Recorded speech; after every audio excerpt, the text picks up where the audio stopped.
Bueno, nos encontramos el día de hoy en la sede de la Cancillería Mexicana, en la Secretaría de Relaciones Exteriores. Estamos con el canciller, el doctor Luis Videgaray, a quien agradecemos mucho que tome esta entrevista. Canciller, ¿cómo estás? Gracias por aceptar esta entrevista. Bien, querido Carlos, me da mucho gusto. Feliz año para ti y para todo el auditorio que nos escucha. Igualmente, feliz año pues para todo el cuerpo diplomático, ¿no? Que además los trae la Cancillería cada año a México. Es una tradición hacer esta reunión importantísima de arranque de año de embajadores y cónsules.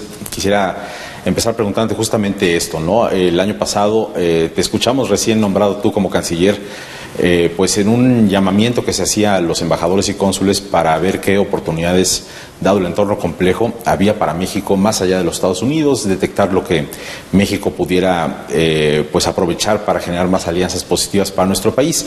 Y mi pregunta es, ¿qué tanto te pudieron acompañar los embajadores y cónsules en ese propósito durante 2017? ¿Cómo encontraste este primer año con este cuerpo diplomático?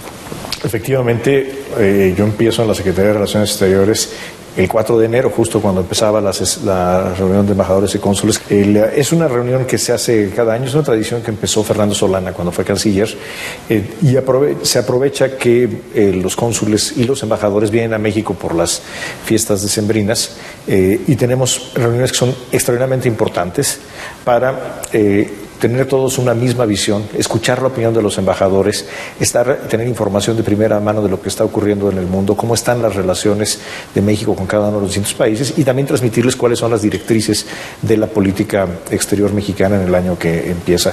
Yo me siento verdaderamente afortunado de contar con un extraordinario cuerpo de embajadores y cónsules en México, y debo decirte que además llegamos a esta reunión de embajadores con un hecho que no había ocurrido antes. Por primera vez tenemos a todos nuestros embajadores y a todos nuestros cónsules nombrados y ratificados por el Senado. En este 2018. En este 2018, gracias al apoyo que tuvimos del Senado de la República en el periodo de sesiones anterior. Hoy es la primera vez que ocurre, desde que se tiene registro, en que está el cuerpo diplomático completo. Es decir, tenemos todos los embajadores y todos los cónsules, y eso nos da, pues sin duda, una gran capacidad diplomática. Ha sido un año que terminó, un año complejo, diferente para la política exterior, y sin embargo creo que ha sido un año que ha reafirmado a México como un país soberano, un país con claridad en sus objetivos, un país importante y un país con una evidente efectividad para asumir la responsabilidad global que nos toca como país, y que es una de las metas importantes del Plan Nacional de Desarrollo del gobierno del presidente Enrique Peña Nieto. ¿Qué les pedirás particularmente en este 2018? ¿De qué estarán hablando? ¿Cuál es tu agenda? ¿Con qué mensaje deben irse en esta ocasión? Bueno, lo más importante es que sigan siendo promotores de México, que sigan siendo promotores para crear empleos en México, atrayendo inversión extranjera, promoviendo más exportaciones mexicanas, pero también fomentando mayores intercambios educativos. Nos interesa mucho que haya más oportunidades para jóvenes mexicanos que vayan a estudiar al exterior en distintas partes del mundo. Más intercambios culturales. La cultura es tal vez nuestra mejor embajadora, nuestra mejor carta de presentación, y por lo tanto tenemos ahí una oportunidad importante. Y por supuesto que sigamos defendiendo las causas que para México son importantes: el cambio climático, la democracia representativa, el combate a las armas nucleares, el nuevo marco jurídico internacional para la migración, cosas que son importantes para México y para la gran mayoría de los países en el mundo donde queremos ser actores que definan hacia dónde va a moverse la humanidad. Se podría decir que México, bajo tu liderazgo en la Cancillería, vive una nueva era diplomática, y no solo por eso, sino también por la circunstancia global compleja, pero también de oportunidades que pudiera haber en el mundo para nuestro país. Enfrentamos un momento único de definición. En el mundo se ha dado una ola de cuestionamiento muy importante a las instituciones establecidas, a las políticas económicas, a las instituciones globales. Hemos visto votaciones en diferentes países en el mundo que van desde la votación del Brexit en Gran Bretaña, la elección de un nuevo gobierno en Austria y, por supuesto, muy cerca de nosotros, la elección del presidente Donald Trump en los Estados Unidos, y eso ha representado un cambio muy importante en el entorno internacional. Para México refirió específicamente a la relación con Estados Unidos, representa un reto y sobre todo un momento de definición de las decisiones que se tomen en los próximos meses, incluso en las próximas semanas. Habrá de definirse cómo conviven estas dos naciones en las próximas décadas. Por lo tanto, sí es un momento especial, es un momento de gran importancia en la política exterior, y lo bueno es que tenemos claridad de nuestros principios constitucionales, de nuestra calidad como país soberano y de nuestros objetivos concretos. Hablando de los Estados Unidos y justamente pues en función de estas definiciones que vienen, te quisiera preguntar, entiendo que hace unas semanas se han hecho menciones en relación con lo muy relevante que es la política de seguridad binacional, el tema de la migración también muy importante, a la limón de la mano de lo que está ocurriendo con la renegociación del Tratado de Libre Comercio. ¿Qué va a pasar con esto? Canciller, la gente está preocupada en México auténticamente por lo que va a ocurrir con el tema de la renegociación, pero al mismo tiempo sabemos que hay estos otros dos temas, seguridad e inmigración, que concurren con esta renegociación. ¿Es un paquete completo? La relación con Estados Unidos es una relación extraordinariamente grande, amplia, compleja. Y muchas cosas en México dependen de la relación con Estados Unidos.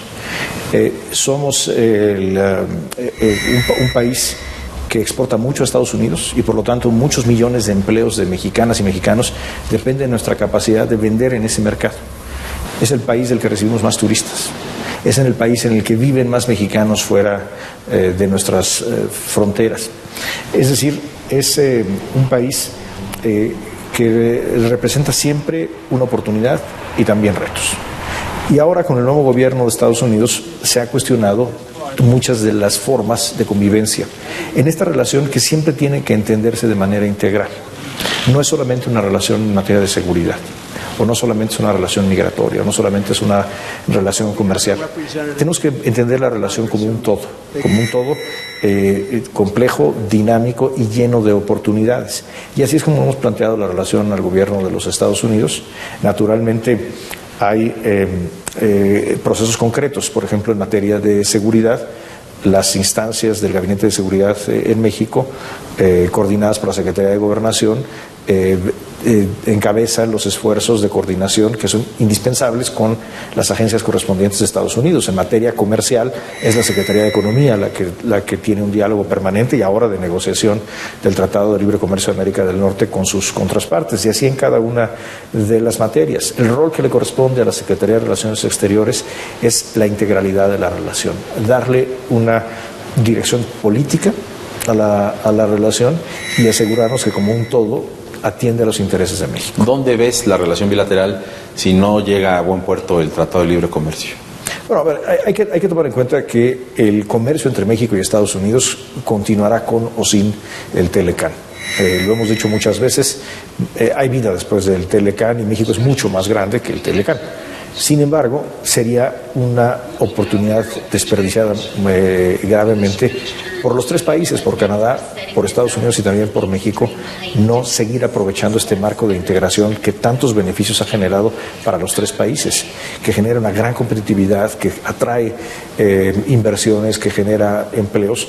Por lo tanto, nuestros esfuerzos están enfocados a, sí, que haya cambios en el Telecán.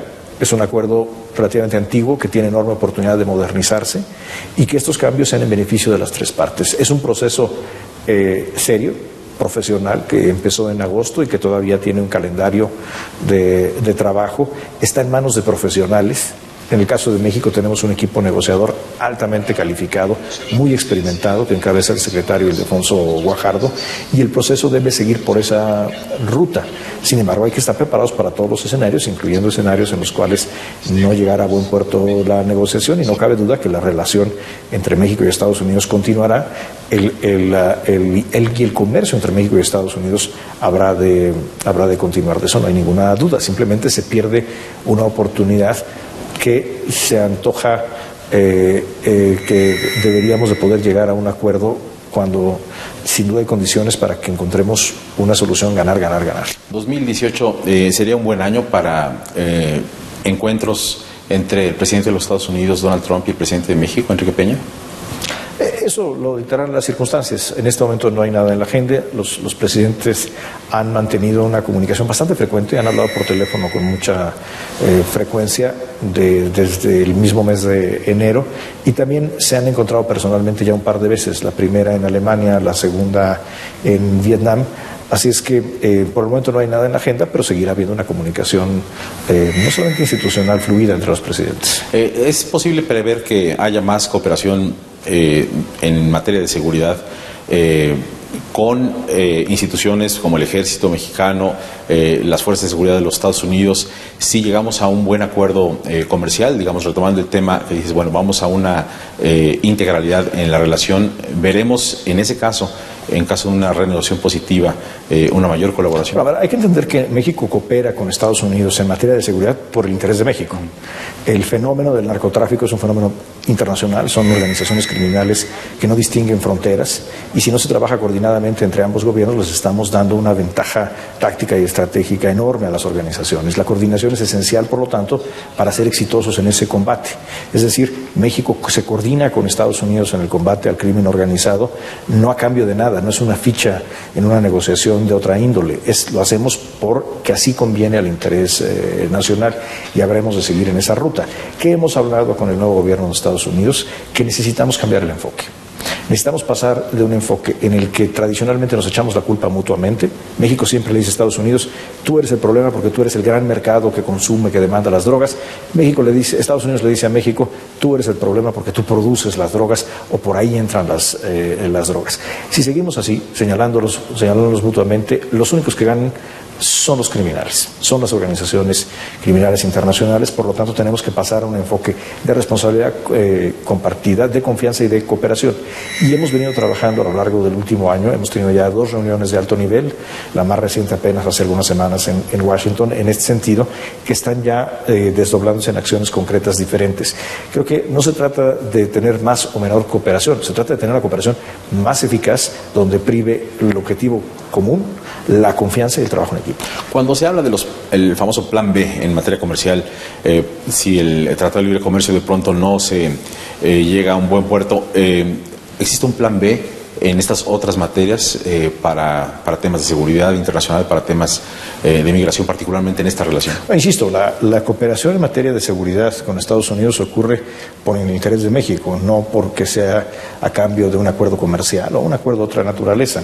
Ahora, hay que reconocer que México es una democracia y el gobierno le rinde cuentas a la gente, y un final abrupto del Telecán puede cambiar notoriamente el ánimo de México hacia los Estados Unidos y cerrar los márgenes políticos de apoyo a distintos esfuerzos de cooperación o de colaboración con Estados Unidos. Ese es un riesgo que se corre, pero no porque sea una decisión per se del gobierno mexicano o porque estemos nosotros poniendo fichas en la mesa. Será una realidad política, y particularmente en un año político electoral como el que empieza ahora. Realmente, cuando hablamos de distintos escenarios, si la negociación del Tratado de Libre Comercio no resulta en lo que todos aspiramos que sea una nueva versión del tratado que sea buena para todos, realmente en lo que nos enfocamos es ver cuáles son las alternativas comerciales de México. Por eso es tan importante la renegociación del tratado con Europa, que estamos ya muy cerca de culminar. Es importante la ampliación de la Alianza del Pacífico hacia Asia, cosa que es un proceso que ya empezó. La participación de México en el TPP-11, ahora sin Estados Unidos, y también reconocer que el comercio entre México y Estados Unidos seguiría funcionando ahora bajo las reglas de la Organización Mundial de Comercio, ya no las reglas NAFTA o Telecán, sino las reglas de la Organización Mundial de Comercio, que implicarían aranceles generalmente muy bajos entre México y Estados Unidos, y que, por cierto, ya una muy buena parte del comercio entre México y Estados Unidos no se hace bajo las reglas Telecán, se hace bajo las reglas de OMC, porque en algunos casos son más sencillas. Entonces, las respuestas de política pública tendrán que venir del lado comercial, una revisión de algunos aranceles, particularmente para proteger la economía de las familias mexicanas y la competitividad de las empresas mexicanas. Tendría que haber protecciones adicionales al capital, a la inversión, que llega a México buscando un destino seguro, y, por supuesto, le corresponderá al Banco de México, a la Secretaría de Hacienda, tener las correspondientes respuestas de carácter macroeconómico.